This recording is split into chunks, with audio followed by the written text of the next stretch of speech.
Okay. So we're looking at chapter 26, which is care and feeding of mobile devices.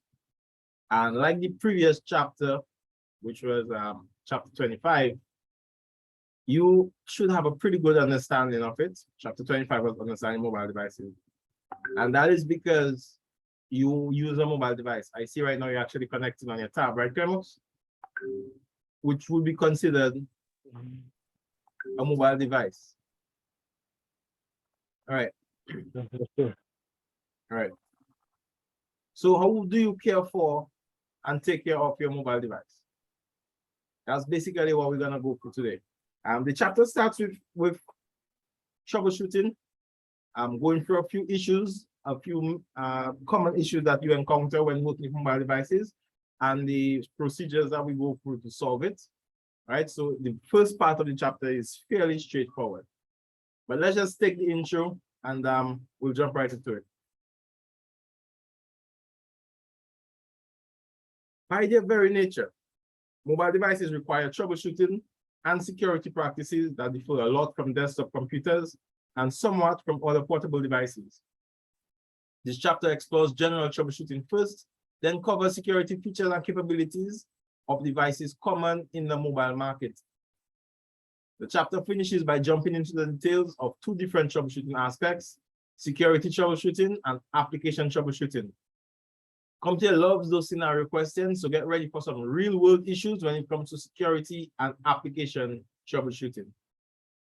All right, jumping right into it. Troubleshooting mobile device issues. The A+ exam objectives divide mobile device problems into two groups: hardware and operating system issues. The security and application issues. In this section, we're going to cover the hardware and operating system issues.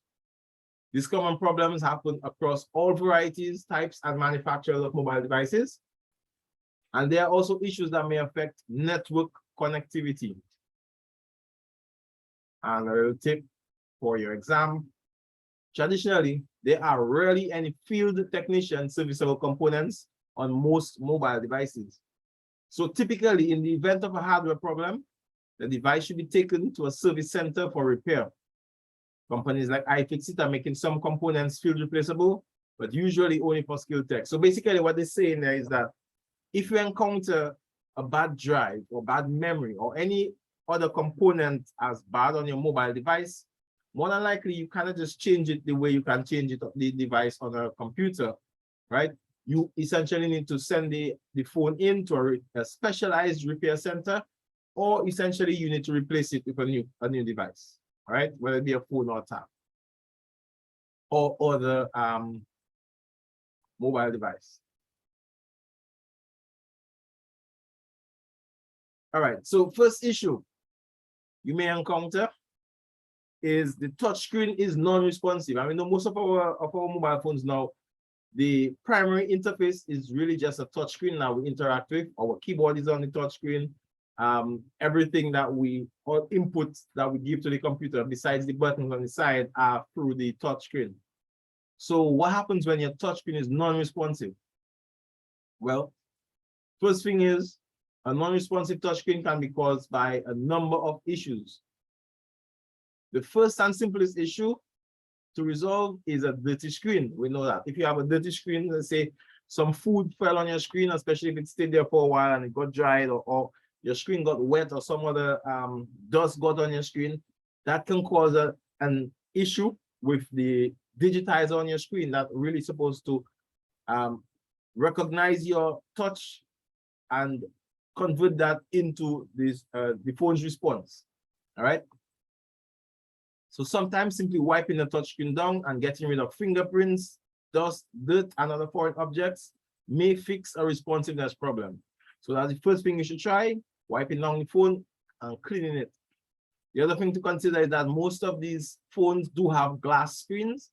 And if they do have a glass screen, you can always use alcohol to clean it as long as there's no cracks on the device. Okay. Dropping or getting a mobile device wet can cause issues with the touchscreen as well. Even if the glass doesn't break, dropping a device can break internal connections. Moisture can cause internal shorts. Avoid both problem areas if possible. So you want to keep your phone away from moisture.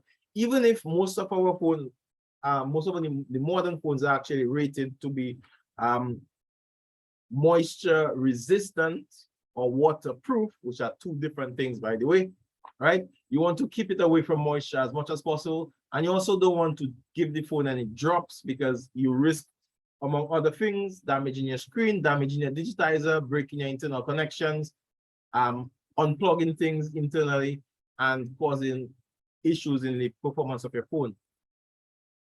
There's also the possibility that touchscreen responsiveness could be affected by apps or the device's configuration settings. This might manifest in odd ways. You might touch a control or option, for example, and something completely unexpected occurs.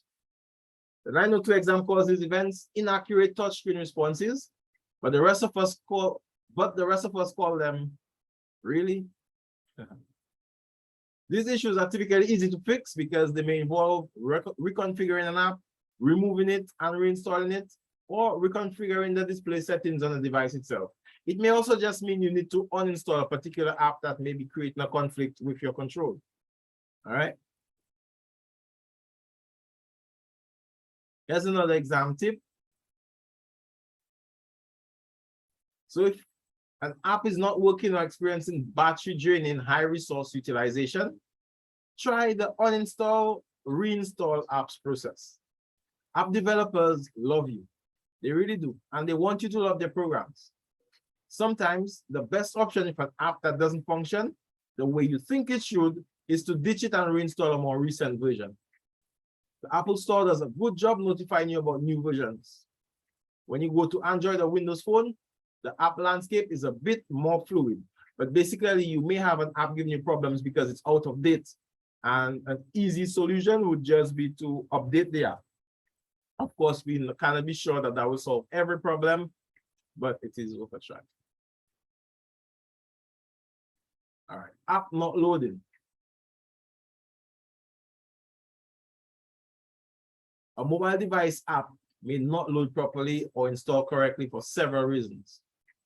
First, the app may not be intended for the mobile device, including the operating system version or flavor currently running. With Android devices, for example, there is a possibility that the version of Android OS on the device itself is not compatible with the app. This is because different manufacturers can tweak the OS to suit their own needs, which may cause compatibility issues with other vendors' apps. So as I mentioned, you may just have an app that is incompatible with your operating system on your mobile device, and you have no choice but to uninstall the app. Another reason an app may not load is that the device may not meet the hardware requirements of the app, such as the available amount of RAM, storage space, and processor type. It's always a good idea to review an app's requirements before installing it.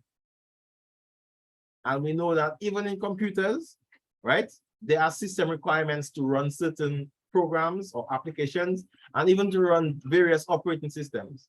You want to ensure that your hardware on your mobile device, like on your PC, is capable of running the software that you're trying to run, meaning the hardware meets and or exceeds what is required for the application to run. All right. Running right along, slow performance. Mobile devices can suffer from performance issues just as regular desktop computers and laptops can, and often for the same reasons. Performance issues can be caused by storage space being almost filled up on a mobile device, making it unable to save data or install apps efficiently. Additionally, mobile devices can suffer from having too many apps running at the same time, eating up RAM. Usually, the mobile device operating system has configuration settings that enable you to stop apps or view the resource usage, including memory and storage space. If storage space is an issue, you may have to uninstall some apps or reinstall them so that they are stored on removable storage devices, such as micro or mini USB memory cards. One of the first troubleshooting steps you can take in resolving slow performance issues is to perform a hard reboot of the device, which clears RAM of all running apps, and maybe even apps that could be hanging up and not running properly. Basically, what that means is you restart the device, you turn it off and turn it back on. All right, that's what we mean.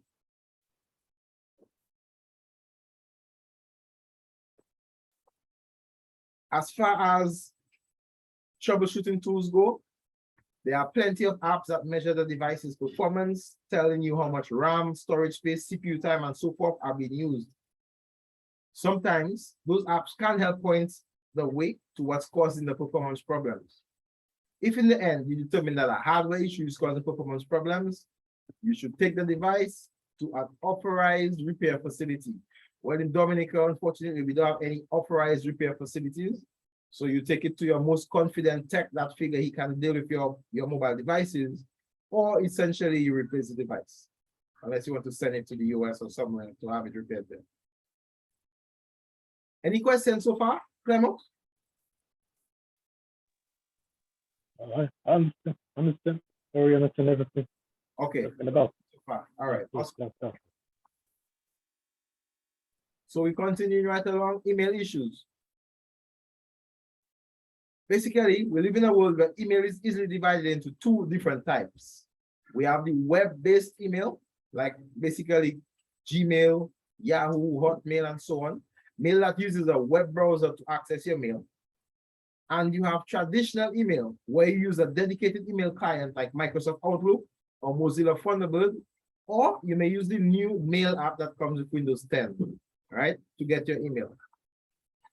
In either case, issues may arise. Thankfully, we can deal with most issues by looking in just a few places.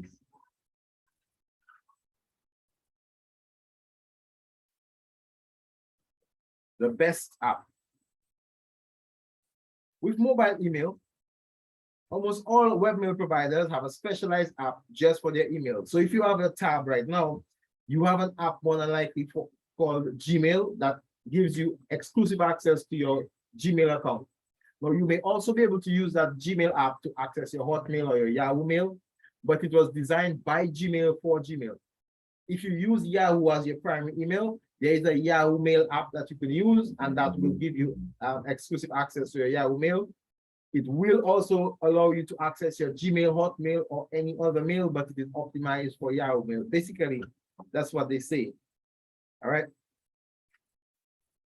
So make sure you have the correct app for your email, which saves you potential problems. Now, whenever you set up an email app, whatever email app your mobile device uses, there will be a place to enter your email account, username, and password. For the webmail, that is all you need to do. Go to the login screen or to the login address, put in your username and password, and log in. For the traditional mail, it's a little bit more complicated, right? On personal accounts, a common scenario after getting a new phone is to enter your password at the email app's prompting, only to discover that you've forgotten the password. This typically requires going through a process of resetting your password. And the resetting password process is different depending on your email application. Most times they ask you a series of security questions that you should have configured at the time your email address was created, and you have to answer them exactly, and they will essentially either allow you to put in a new password or send the password, a new password, to whatever backup email or backup account you have configured on your account. All right. Let's look at server settings for email. So if you're configuring a traditional, meaning SMTP, IMAP, or POP3 client, at some point you're going to need to enter the name of your SMTP server, which is your server for sending email, and your IMAP and POP3 server, which is your server for receiving email, right? Figure 26.2 shows the email server settings for Apple iOS email app. So you can see what is required to configure traditional email are your name, your email. You will need a host name or server name for your incoming server, right? And more than likely, you will need a username and password as well. Most times, the username and password that you're using for your email account is the exact same username and password you will need here. You will also need to have the server for your outgoing mail, and sometimes as well it may require a username and password. Most times that is the same as the email account, email address and password. Okay, once you have that, you can configure any email that you like on almost any platform.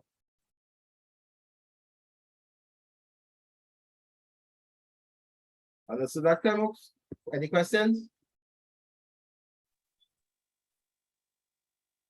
I understand how the process of the email and some of the other stuff. Then Okay. Have you ever set up any traditional emails? I already did. Say that again? I said I already did that. Oh, okay. All right. When you get a chance, try it out. You can also try using a standard email app to configure your Gmail account to see what it's like. You may have to search Google to find out how exactly you get the emails, the incoming and outgoing email server information. But it's something that you can try and practice. One of the apps that you can use is Mozilla Thunderbird. It's a free app that you can use to check your mail. But if you have Windows 10 as well, you have the mail app available. All right? Yes, sir. Okay.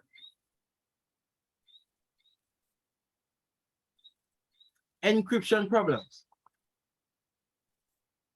And you remember what encryption is, right?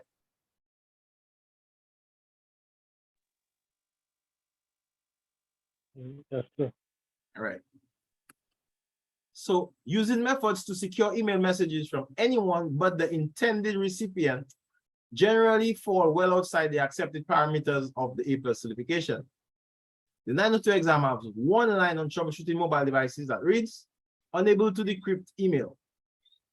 To go into any detail on these methods will take a lot of pages and provide you with a ton of information on a topic you won't truly see until you take the Security Plus exam. So here's the issue in a very tight nutshell. For an email to be secure, it must be encrypted or scrambled according to some kind of standard like pretty good privacy, known as PGP. For the recipient to read the email message, he or she needs to have software that can unscramble or decrypt the message. To ensure the sender and recipient only can access the contents of the email message, both people need specific keys that enable encryption and decryption.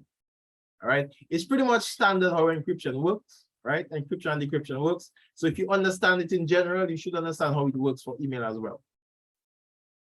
So in practice, if you receive a message and you are unable to decrypt the email, you need to contact the sender to set up your email client and exchange keys.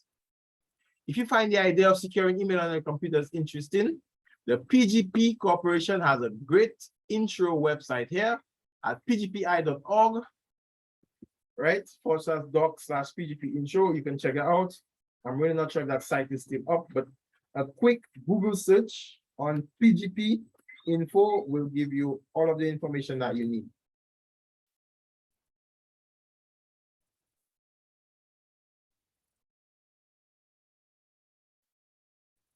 Battery life. We know that increasingly the mobile devices are coming with non-replaceable batteries, batteries that you cannot change, right? They're built into the device, and there is not even provided an easy way to open the device to get access to the battery in the event you want to change it, right? But anyway, mobile devices run on batteries, and batteries eventually run out of power. These two simple facts don't adequately address the issue of battery life that battery life can cause, and the issues that can cause problems with battery life itself. Mobile devices are rated differently in terms of how long the battery should power a device during normal use, how long the device can go between charges, and the levels of power that both the battery provides and requires in order to charge. Most modern mobile devices use lithium ion, you see it written as L-I-I-O-N, lithium ion batteries. Over the years, as device features have increased, displays have gotten bigger, mobile CPUs have gotten faster, and apps have become more graphics intensive. Battery power has become a premium for mobile devices. Batteries have not necessarily kept pace with the other rapidly evolving hardware and features on mobile devices, however. While marketing ads proclaim extended battery life as a feature of the latest and greatest models, newer, faster hardware and features in proportion seems to neutralize any benefits of that extended battery life. Several factors can affect battery life. One of the main factors is network usage. Anytime the device is connected to a network, such as a wireless network or even a cellular one, the device is constantly transmitting and receiving data, sometimes in the form of simple management messages that are sent back and forth to the network entry point device. Even when there is no real data being transmitted or received over the network, these management messages require power from the device, and they can, over time, significantly reduce the battery charge. Often when traveling, a device such as a smartphone or tablet will constantly roam or try to pick up the strongest cellular or wireless signal it can find. And this constant search for stronger signals can significantly drain battery power. This unintended power drain can be controlled with most smart devices, however, through configuration changes that limit device roaming or searching for new wireless networks. So one of the things that can affect battery life is use. Anytime you're using the phone, whether it be intentional or unintentional, it will be draining battery life. Another significant cause of battery charge reduction is the constant use of GPS or location services.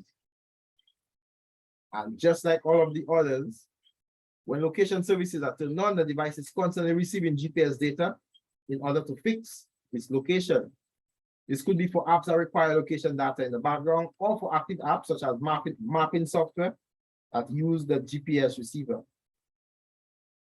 In any event, the user will notice significant reduction in battery charge, and over the life of the device, this will reduce the life of the battery as well. The simple solution to this is to be judicious with networking location services. They are not required. When they are not required, they should be turned off. Another tip is to review configuration settings for apps that use location services and disable the ones that don't need to have immediate location data. In the event that you may actually use an app that requires location data, you can always turn the setting back on and let the app get the location fix. Some examples of apps that require location data include those used to find restaurants and movie theaters, Google Maps, and so on, right? As well as specialized apps such as geocaching, mapping, and navigation.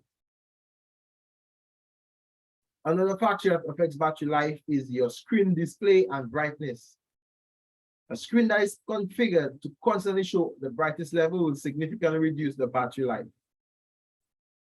Users often mistakenly adjust the screen brightness to be constantly at the highest level, thinking they will see better in bright sunlight or in darkened indoor areas, which often this isn't the case.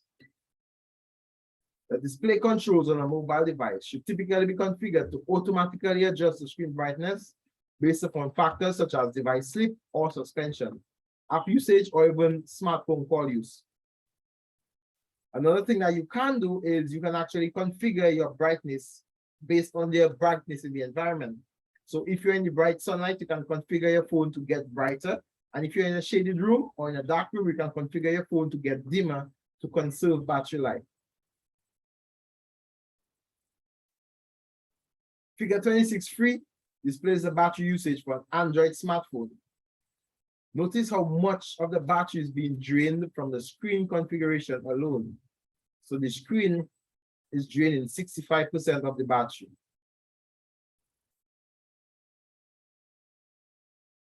See that?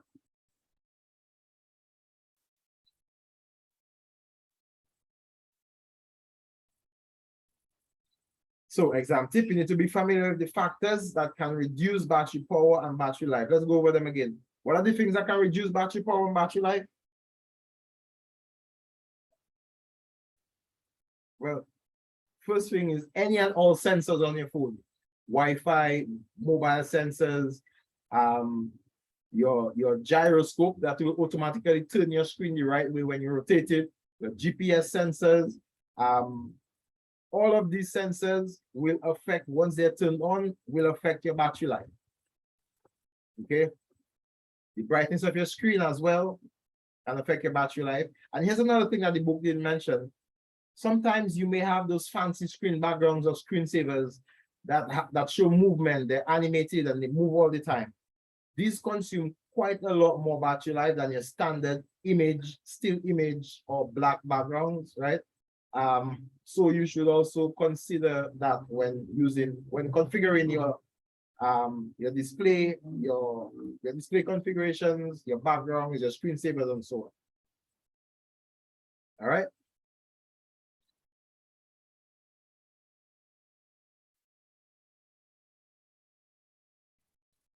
All right, let's move on. Swollen battery. Well, I'm not going to say anything about that. Once you realize that your battery is swelling in any device, laptop or mobile device, right? What you need to do is to take it out, right? And replace it. But there are a few reasons why this may happen. Overcharging, for instance, right? Heat is another cause. Right, but basically you do not want to repair or use a device with a swollen battery, because the chemicals that make up the battery can be very destructive. They can damage, if they get onto your phone circuit, if the battery leaks, for instance, it will damage your phone, and you don't want that to get on your skin either, right?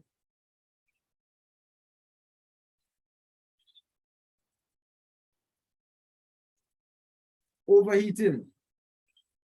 I'm not going to read through that, but we know that any device, almost any device that overheats is never a good thing. Your phone may overheat because you may be running lots of different apps in the background. You may be playing a lot of graphics intensive games. It may be on charger for an extensive period, but whatever that causes it to overheat is a bad thing. We do not want it to overheat because it can essentially damage the device and shorten its lifespan. All right. Also, we know that heat can cause the battery to leak or explode. And we just discussed that. We don't want that to happen.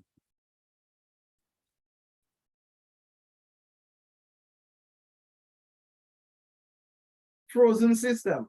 And by a frozen system, we mean a system that is not responding when you're touching it or pressing buttons or maybe trying to turn it off or restart it. All right. A mobile device that locks up or freezes can be a huge annoyance. There are several possible causes for this issue. First, an app that's not written properly or is incompatible with the device may cause the device to freeze because it's using too many resources or using them incorrectly. An example of this would be an app that uses too much RAM, improperly accesses particular memory addresses, or consumes too much CPU time.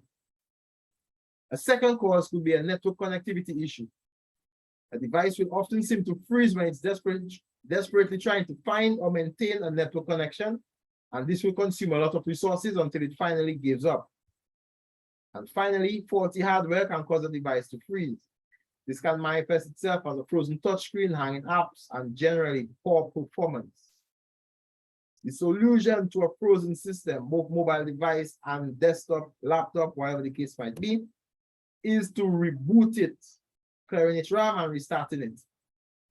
If the device frequently freezes, especially when it's using a particular app, then the solution is probably to reinstall the app or find a replacement for it.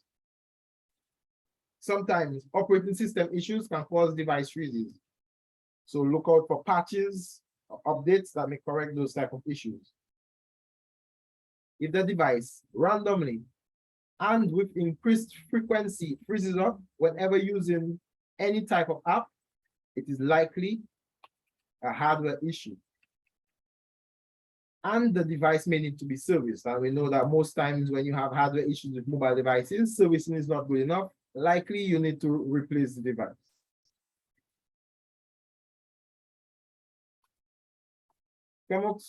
Any questions for me so far? All right. Are we all okay?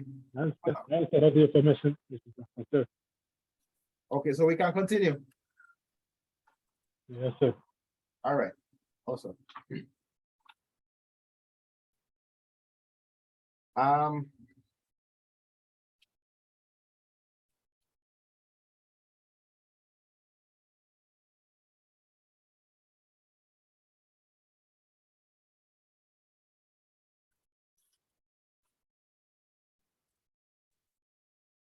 Okay, there are a few other issues, but really and truly they're straightforward. The book gives you the issue, such as cannot broadcast on external monitor, no sound from speakers, GPS and location services problem. I don't think we really need to go through all of those, right? That is basic, simple reading to go through. So what I want to do now is I want to jump across to page 1157 on the book, where it goes to troubleshooting steps and tools. Right. Page 1157, troubleshooting steps and tools, because that's really the important part. Because sometimes we have some common errors, but most of the errors you get may not fall into the common error category, right?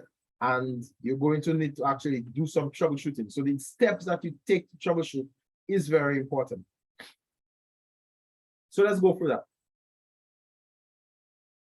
Because mobile devices typically aren't user or field technician serviceable, there aren't many things that can be done to fix them out in the field.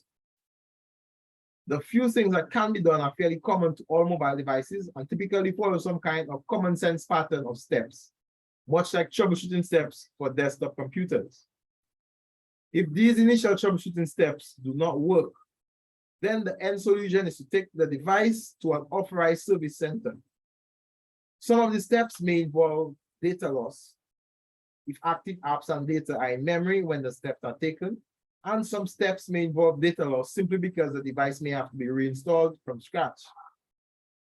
In order of precedence, from least damage to data and apps to the worst case scenarios, the most common troubleshooting steps for mobile devices include the following, and that will be your common steps for almost all mobile device troubleshooting. Step one, you want to close all running apps, right? Close every single app you have opened on the device. See if that solves the problem.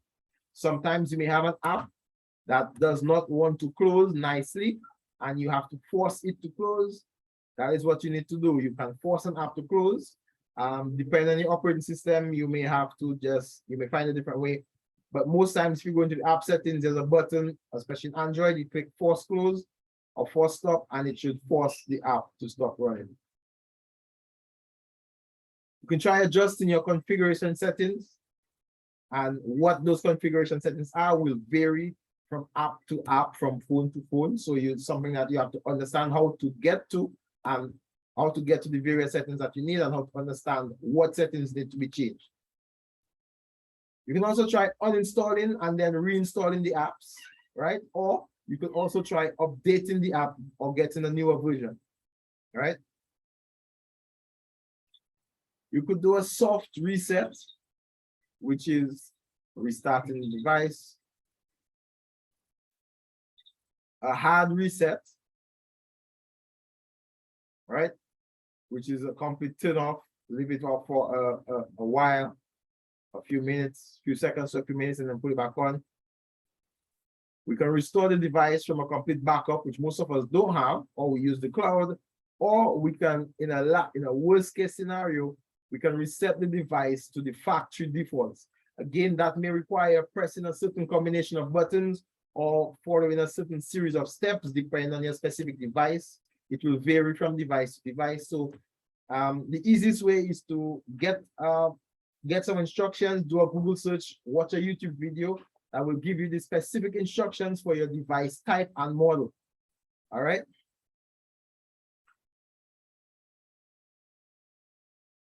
So this is simply notational order of troubleshooting steps. The order you should take, the order that you take may be dictated by your organization or your repair facility, meaning that the order may change, right? You can also use the different troubleshooting methodologies discussed elsewhere in this book, because of course your mobile devices are computers as well. The steps you take depend upon the nature of the problem in the first place and affects which steps that you may take and in which order. Additionally, different devices have different ways to perform some of these steps. For example, Android devices enable you to force stop an app on its configuration settings. There are also different ways to perform soft and hard resets on different mobile devices, depending on the manufacturer. You have to research these particular steps based on the type of device you are working on. All right, so that's important. You need to understand how to go on Google or your preferred search engine and do the research that you need to get the information that you need, which will vary from device to device. So you first need to be able to identify your device and then research a solution for that particular device. Many of them include forcing apps to stop, reinstalling apps, and any kind of resets will probably cause you to lose some data, which may require restoration from a backup if a backup exists for that device. Exam tip. What's the last resort you have? What's the last resort when you have a poorly functioning or misfiring mobile device? You can either do a factory reset or a clean install on it. Every mobile device has that doomsday option. This is also a must-do option when you move on to the next device and donate your older mobile to your charity of choice, or you give it away. You don't want to give it away with any pertinent data on it, your personal pictures and so on. So you want to do a factory reset before you give your device away, before you sell it or anything like that.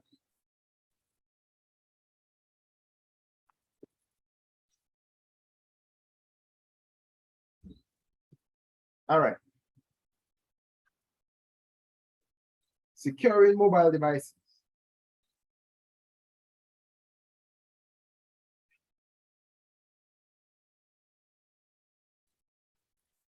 Mobile devices require security.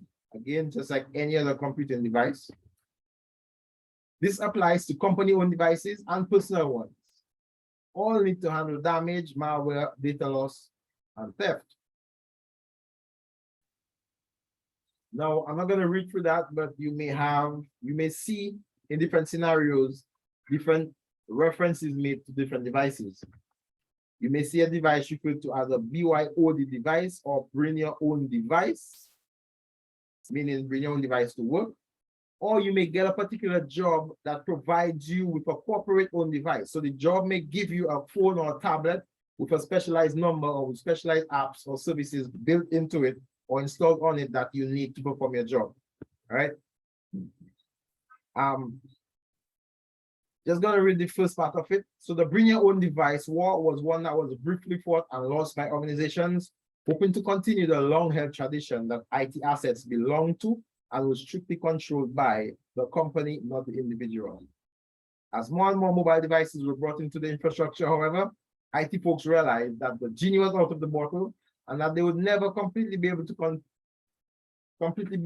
control these new technologies.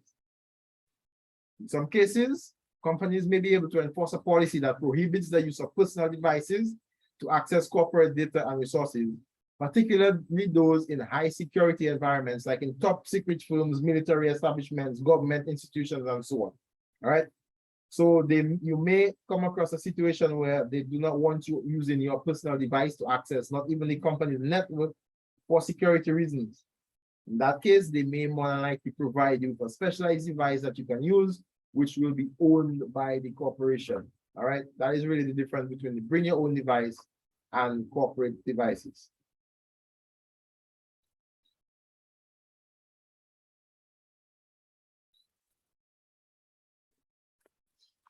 I'm not going to go through profile security requirements in detail. That is something that you can read through. Essentially, it's a similar concept on devices, right? Where you make a profile or like a user account, right? For the users or the needs of the organization.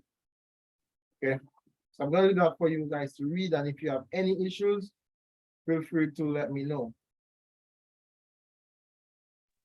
Yes, sir. All right.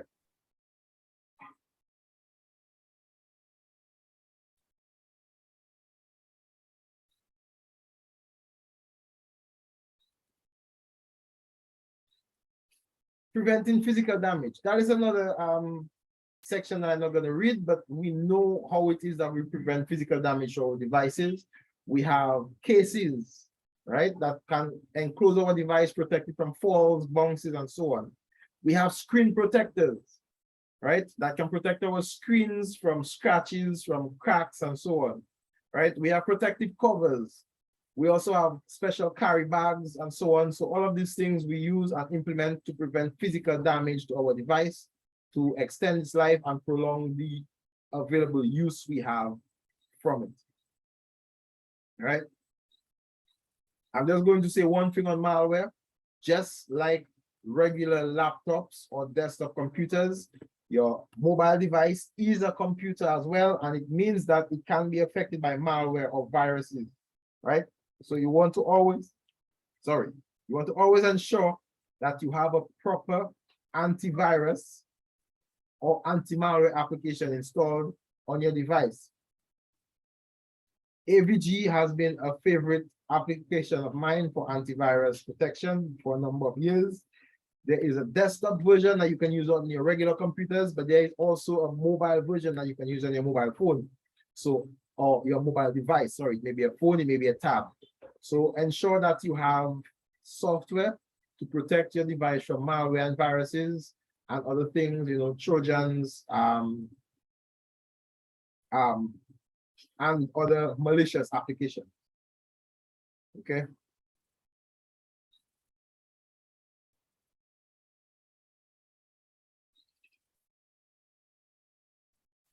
Dealing with loss. That is one of the critical aspects of having a mobile device. Because it's mobile, you find that it might be left somewhere, it can be forgotten somewhere, it can fall out of your pocket, fall out of your bag. There are a number of ways that you can lose that device, and you have to deal with the potential inevitable loss that you may encounter, right?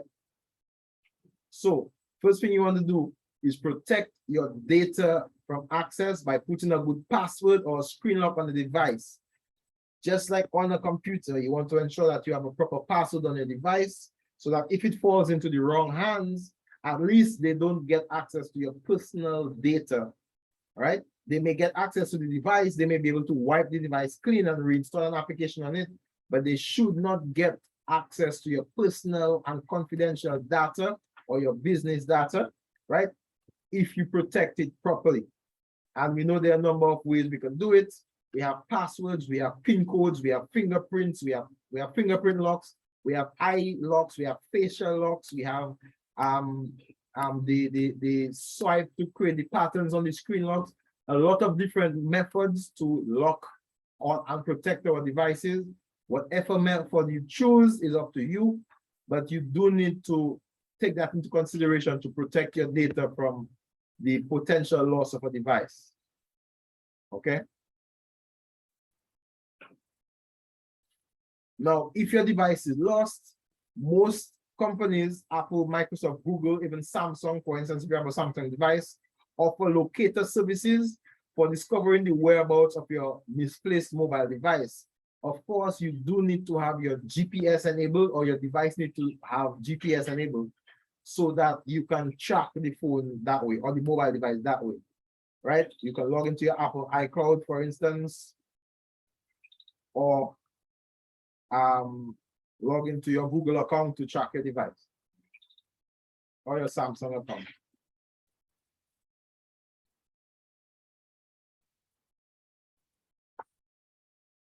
Recovering from theft. Theft is a similar issue to losing the phone, right? But one of the things that you want to ensure is that you have your data backed up, so that if you lose the phone or the phone is stolen, you can recover the important data that was stored on the phone and not suffer so much, right? One of the interesting things is that most of our mobile devices now are synced to the clouds. So when we save our contact, for instance, in our Android phone, it is almost always automatically backed up to our Google account. So all of our contacts, if we lose our device, we can just log into our Google account, click on contacts, and pull up our contacts right there, right? So that's the benefit of using the cloud-enabled services for backing up. It makes it easy. You don't have to worry about third-party devices like flash drives and CDs to keep your backup. Most of the important data can be kept on the cloud. Of course, you do lose control of some of that data once it's out on the cloud, so you want to take that into consideration and be careful whenever you're using sensitive data that needs to be kept ultra secret.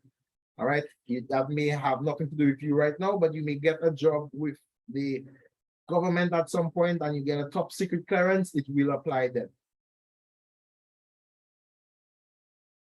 You also have options to do things like remotely wipe your device. But again, it depends on what device you have, right? And how confidential the data is. But it's easy to do that through your various accounts. All right.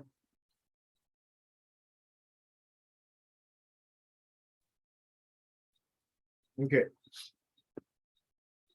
Securing your data. Every security scenario we've discussed so far, with the exception of remote wipe, was designed to secure the device itself. Let's now get into what we can do to protect our actual data. First thing we have there is multi-factor authentication. Clemens, do you understand why is multi-factor authentication? No, sir. Okay. So multi-factor authentication basically means that instead of having a single factor to verify that you're the owner of an account or device, such as a password, well, it would be a username and password, right? So the username would authorize and the password will authenticate, right? So that would be a single factor authentication. But for instance, if that is not enough, you can set up a multi-factor authentication. So in addition to just providing the username and password, you need to probably press a button on your phone or maybe enter a PIN that might be sent to your email. So that is a second factor that you need to verify your ownership, right? So you can gain access. Does that make sense? Yes, sir. So let me just read through it so we understand. The book may explain it better than I did. But before we discuss multi-factor authentication, it's worth explaining single-factor authentication, as well as the different factors that exist. In order to understand single-factor authentication, it helps to understand what the authentication factors actually are. First, there is the knowledge factor. This is attributed to something that the user knows, such as a username and password. So you know your username and password, that is a single factor. The second factor is the ownership or possession factor. This is something that the user has in her possession, such as a smart card, a token, or a mobile phone, for instance, right? A third factor is the inheritance factor. This is something that the user either is or something that they do.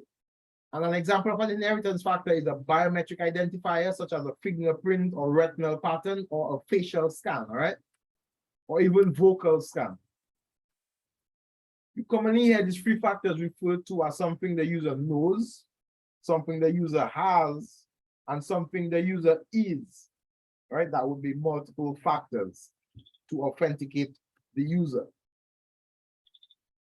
There are other authentication factors as well that are not as commonly considered as security authentication, but exist nonetheless.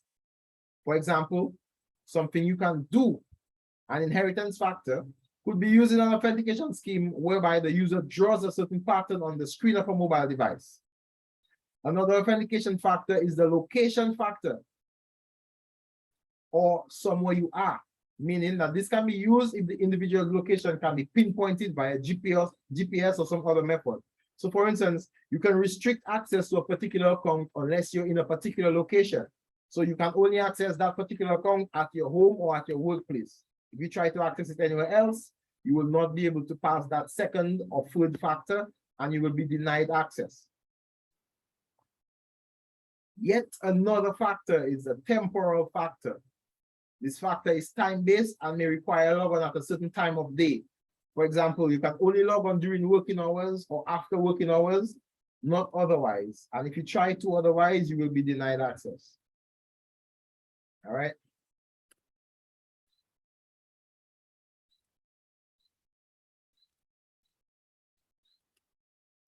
Yes, sir. All right.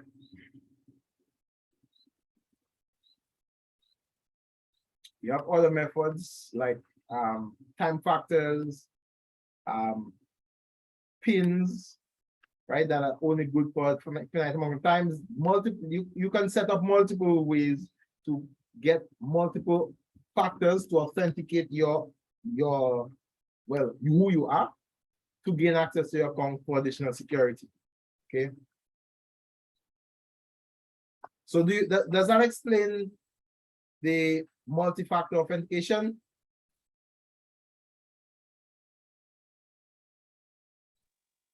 Yes, sir. Okay. Let me just read the exam tip here. So the exam tip on multi-factor authentication says, don't confuse the username and password combination with multi-factor authentication.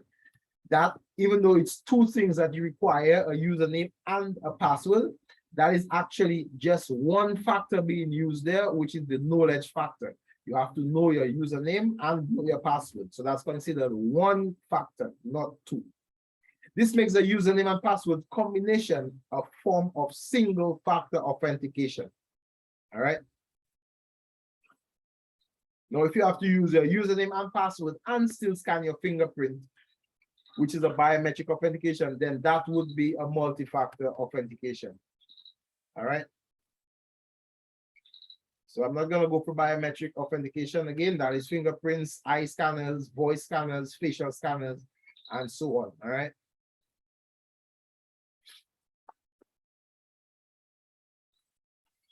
You may also have authenticator applications. Authenticator applications are basically applications that provide you pins or codes that you can use for a specified period of time to gain access to your account. If you use mobile banking and you have the little mobile banking device, you understand what that means. If you also work with crypto a lot, they use authenticator applications a lot. Google has a pretty good authenticator application that can be used as a multi-factor element to add security to your accounts, right? Specifically for cryptocurrency trading and online transactions.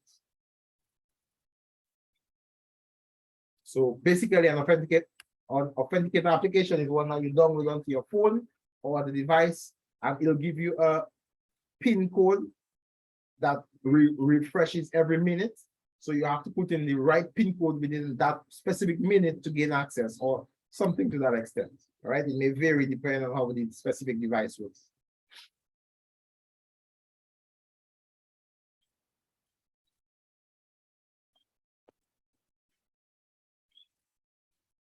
All right.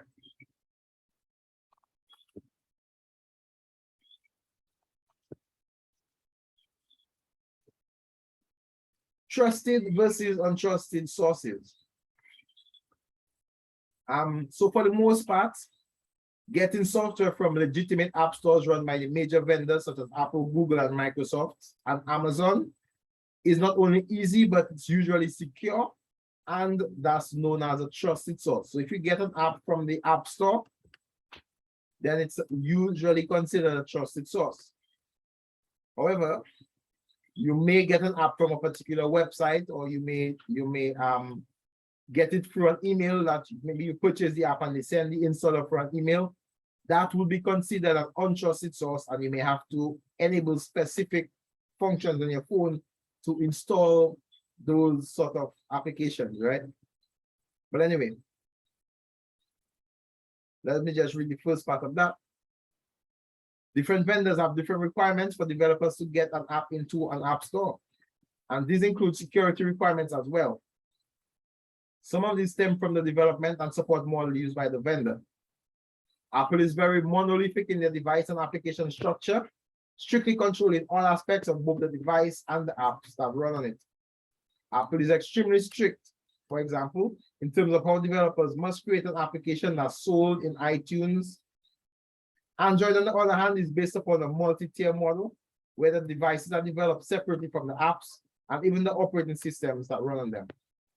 There are variations in the Android devices operating system flavors that require developers to develop differently for each variation. What may run on devices sold by one vendor isn't necessarily guaranteed to run on another vendor's device, although they all use variations of the Android operating system. A prime example of this is Amazon line of Kindle devices, which can only get apps from the Amazon App Store. Additionally, Android apps aren't always subject to the same strict developer guidelines that Apple apps are. That doesn't necessarily mean that they are less secure, but it can cause issues for secure development, right? The security weakness that exists with third-party app stores is essentially getting apps from unapproved or unofficial sources. There are definitely legitimate app sources outside of Google Play, for example, such as device manufacturers, communications carriers, and in-house corporate development sources. Some sources, however, are not so legitimate and are usually unapproved by the vendors, manufacturers, and corporate customers for use. In that case, those will be considered untrusted. In some cases, you can just get the app, but getting it to run on the device may be problematic, as some of these apps require root-level access to the device. And this is typically not allowed on most consumer devices unless the device is rooted or hacked. And then we can see the unauthorized root access later in the chapter for more details. So in short, you want to ensure that for the most part, you get your applications from trusted sources so that you can be sure that they work properly, they are compatible with your device, and that they will not create any issues with your device.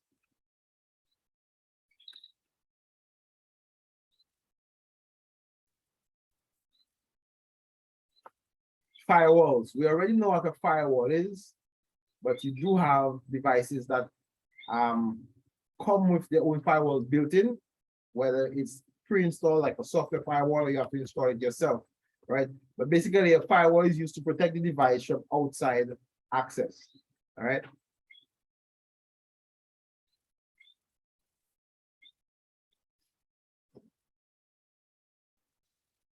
Okay.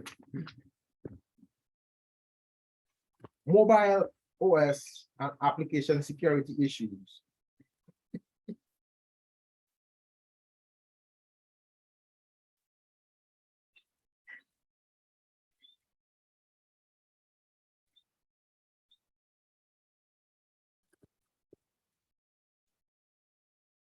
Okay. Let us just go through that briefly, right? So we've already discussed mobile device security at various points in the chapter in different contexts. However, it's worth mentioning some other security issues here that could affect mobile device usage. These are things that the user and the organization need to be aware of and take steps to prevent.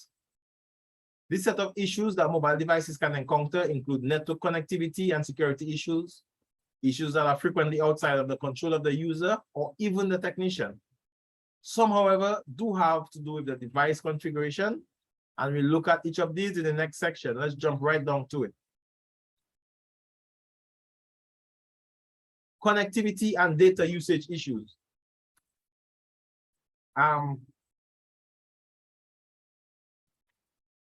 We discussed that already briefly. I'll give you a few examples. You may be, for instance, traveling and roaming outside of your network coverage area, right? And you may have network connectivity issues there. You may have to connect to an external network. Sometimes even traveling within Dominica, you may enter a zone that has zero cellular signal. Your signal may just go dark, right? Until you get out of that, what we call a dead zone, right? There's nothing much that you can do with that. That's just an issue that we face, right?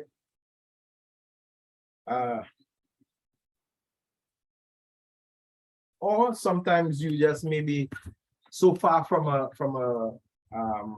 cell tower that even though you may get some form of signal, your regular data does not run at the way it's supposed to. It may run much slower, right? You may not get your 5G or your 4G connection. You may get something slower than that, right? So all of these are network connectivity issues. There's not much that you can really do for that.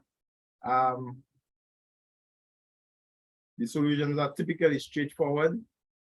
You can disable the receivers, right, until you are able to get it back again, especially in the case of roaming. Or you can just let it be if it's not going to cost you additional expense on your mobile bill. Unauthorized connections. Unauthorized connections can be used essentially by hackers to get your device to connect to a potential cell tower that it's not supposed to be connected to. Again, that can cause hackers to gain unauthorized access to your phone or your mobile device and the signals that you're sending out. All right.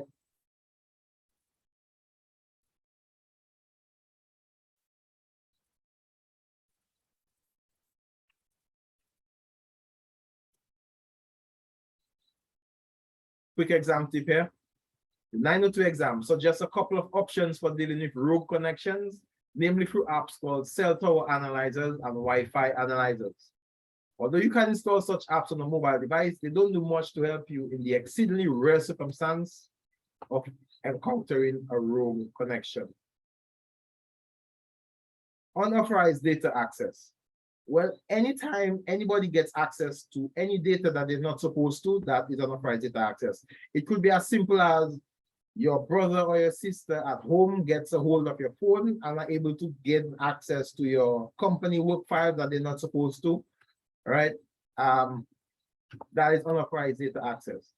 So whether it's leaked by hackers, spoofing a tower and gaining an unauthorized connection, right? Or somebody gaining access to your phone when they shouldn't have, unauthorized data access is an issue that we do have to consider.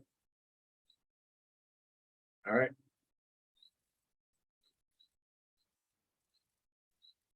Password protect your device.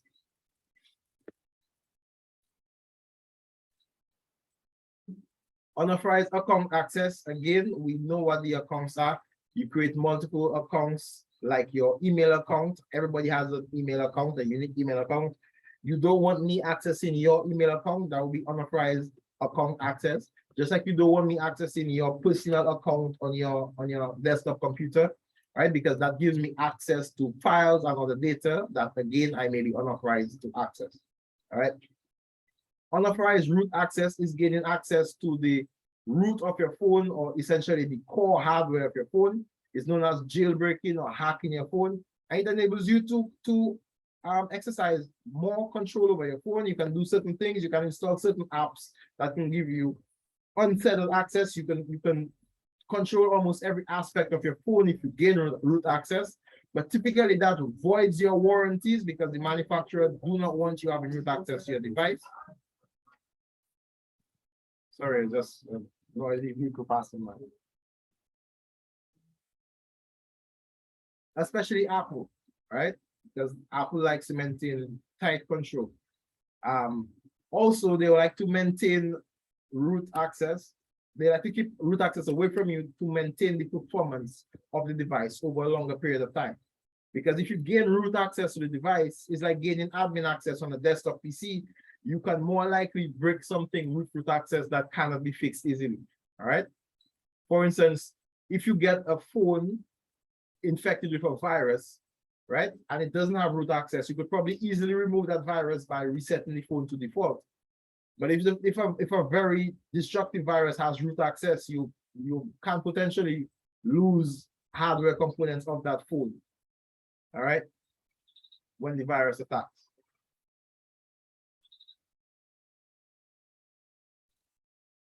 Unauthorized location tracking. Again, that's a security issue that a lot of people are concerned with. If you have your GPS enabled and somebody has access to your phone, they know how to do it.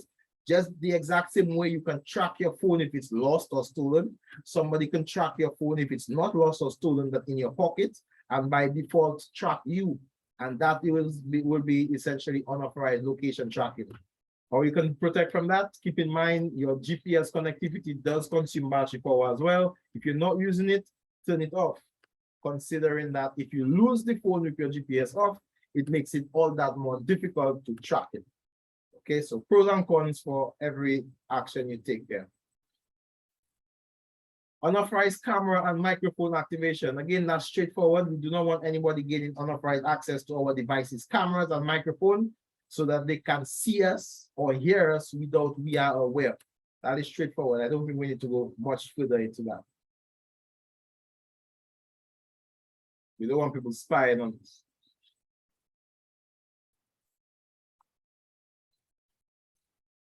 Troubleshooting steps and tools. Which tools you use to troubleshoot network security, app, and device issues vary between the different types of devices, depending upon the operating system being used and the manufacturer of the device. Examples of these tools are the iTunes, iCloud, and Apple Configurator, the Windows Phone app for desktop PC, and different third-party apps that may help you with Android and Microsoft devices. Additionally, some of these providers may also have cloud-based apps that can remotely analyze and help troubleshoot problems with your mobile devices.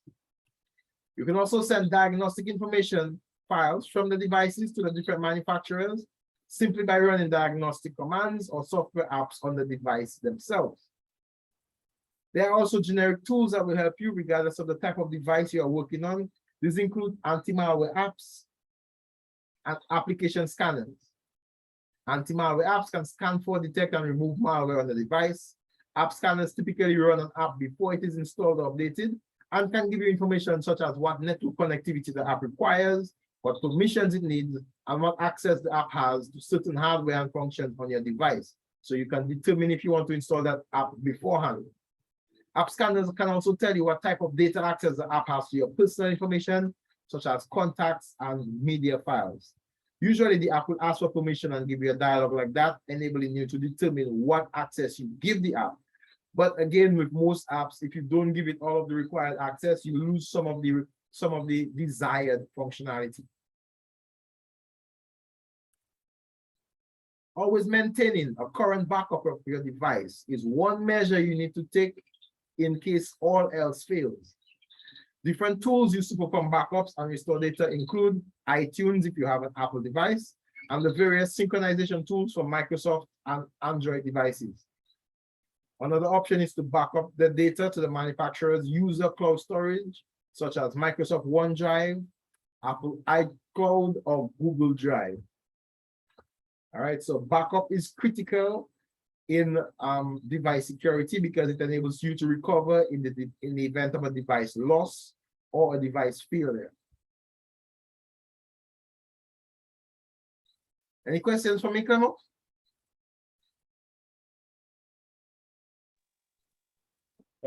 I understand. I understand everything. Okay, awesome. You want to take 10 minutes and go through the chapter review? Yeah, I'm ready. Excuse me, I said yes? Yes, I said I'm ready. Okay, all right, let's do it. So question 1. Which of the following would be a legitimate reason a mobile device is running slowly? A, incorrect calibration. B, RAM too slow. C, lack of storage space. D, incorrect version of application.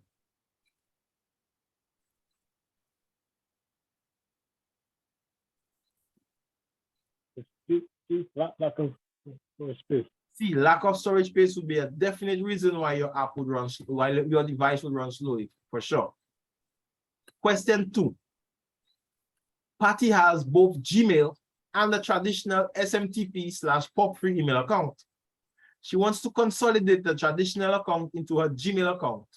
Where does she do this? Select 2. So A, in the Gmail app. B, in the mobile device connection settings. C, in the traditional email server settings. And D, this happens automatically on all mobile devices. We want to select 2 correct answers.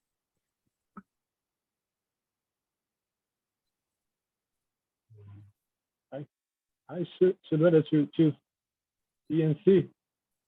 A and C, that's right. So the Gmail app on your device and on your traditional email app on your computer. So A and C are the correct answers. Okay. Question 3. Pamela decides to add a traditional email app to get her email. Which of the following will she most probably need to configure the app? Select 2. So A, the name of her DNS server. B, the name of her IMAP server. C, the name of her DHCP server. And D, the name of her SMTP server.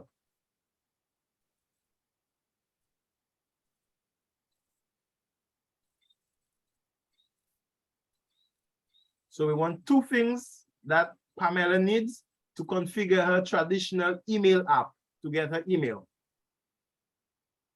A is a DNS server, B is a IMAP server, C is a DHCP server, and C is a DHCP server, and D is a SMTP server. Which 2 does she require? I think that's A and D. A and what? A and D. So no, DNS is domain name service. That's what you need to access websites, not really email. So for email, you would need an IMAP server for receiving messages, and you will need an SMTP server for sending messages. So it would be, the correct answer would be B and D. Okay? Oh, yes, sir. B and You D. would use either IMAP or POP to send, sorry, to receive, and you would use SMTP to send email. And we know DHCP is for you to get your IP address configuration when you connect to a network. So that doesn't apply. Question 4. Joyce notices her GPS map app gives the error, GPS coordinates not available. What should she try first? A, try running another GPS app. B, stop and start GPS on the mobile device. C, move to a place where she can get a good GPS signal. And D, update the mobile device's firmware. What should she try first?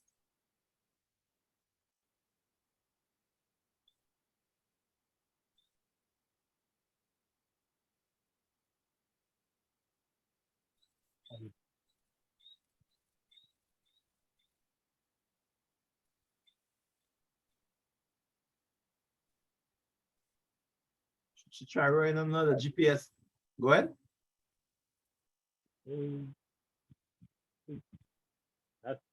That should be A.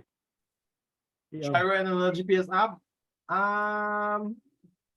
It could be A. It could be A, but that's not the first thing you would try. That because it could be A, but you would try that later on. You wouldn't just assume that your GPS application isn't working, because remember, it's a GPS map application, so it's supposed to work. So A wouldn't be the first thing that she would try. Try again. Give me another answer. It's C. Move to a place where she can get a good GPS signal. Right? She can move to a place where she can get a good GPS signal. That is the first thing she can try. She can also try stopping and starting the GPS on the mobile device just to make sure that the GPS is enabled. Or she could try running another GPS app. But the first thing is move to a place where you can get a good GPS signal. You may be in one of those dead zones where no signal can get through, and therefore there is no GPS signal. So the correct answer would indeed be C. Question 5. You've lost your iPhone. What would you use to try to find it? A, iTunes. B, iFind. C, location services. And D, iCloud. C, location services. Location services, I believe, would be for Google. If it's for Apple, it would really be iCloud. Yeah. So location services, I believe, work for Google for Android devices. If it's your iPhone, iCloud is what you would need to use. So the correct answer would be D. Okay. Yes, sir. Fred wants to play World of Warcraft on his desktop system. He logs in, and then the game asks for a code that is generated by an authenticator app on his Android phone. This is an example of A, multi-factor authentication, B, factor authorization, C, multi-factor authorization, D, factor authorization. A, multi-factor authentication. A, multi-factor authentication, that's right. Question 7. Jailbreaking an iPhone gives access to A, the administrator account, B, the root account, C, the bin folder, and D, the system BIOS.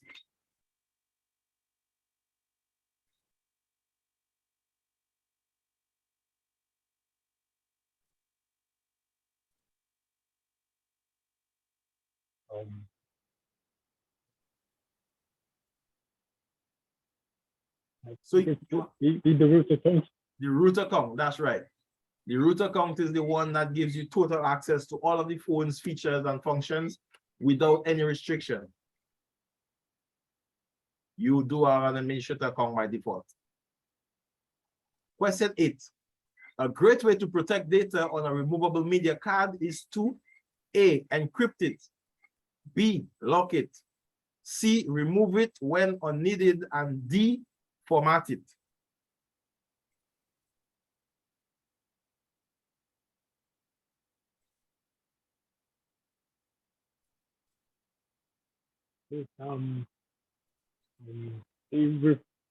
Format it. Format it, you said?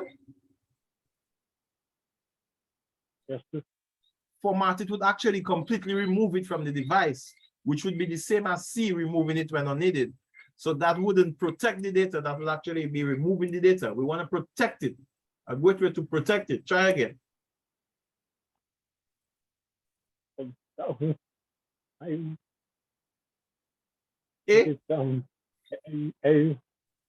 would be the best option. Encrypted. Yes. Now, you do have some cards that enable you to lock them, right? But it's not a great way to protect data because once you have the card, it's just a matter of flipping the lock switch and you can unlock the card. So the best way to protect the data is to encrypt it. All right. Question 9. Which mobile operating system requires a third-party software firewall? A, Android, B, Mac OS X, C, Windows Mobile, and D, iOS. Kind of run through that, but give it your best shot.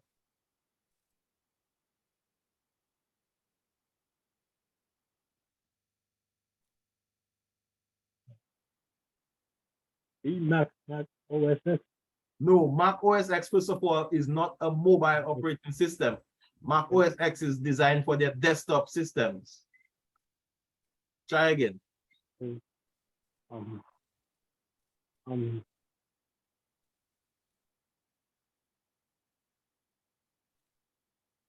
Windows Mobile.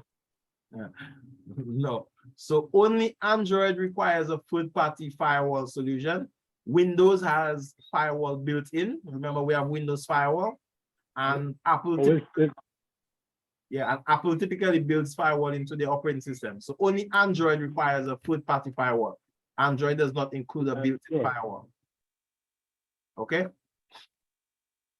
But both Windows and iOS do.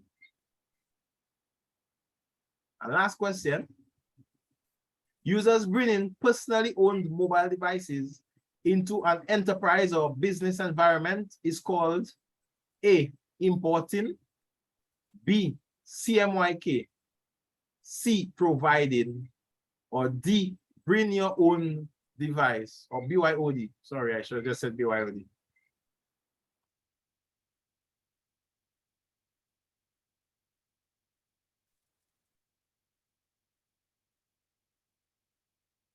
What's the right answer?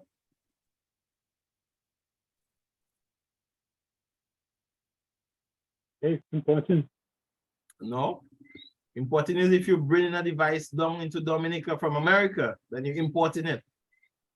But not if you bring it into a work environment. If you bring in your own device to work, it will be considered a BYOD device or a bring your own device. You understand? Yes, sir. Yeah. Any questions on that chapter, Clemox? Any questions on mobile devices in general? No, sir. So we're all good at this point. We can wrap up for the evening. Yes. All right. Okay, well, since you have no further questions, that's pretty much it for the evening. That's it for chapter 26. I did record the entire session, so I will put it up in a little bit so you guys can review. We only have 2 more chapters to go. Hopefully that means 2 more sessions. We can complete each of those chapters. And I can probably do an extra session if you guys need to go for anything, if you have any questions that you need to ask. All right? Okay. All right. But that is it for tonight. So I'm gonna end here. I will be sending the link pretty soon. You guys have a good evening. All right. Yes, thanks, sir. Good night. So I'll talk to you soon. Yeah, bye. All right. Yeah.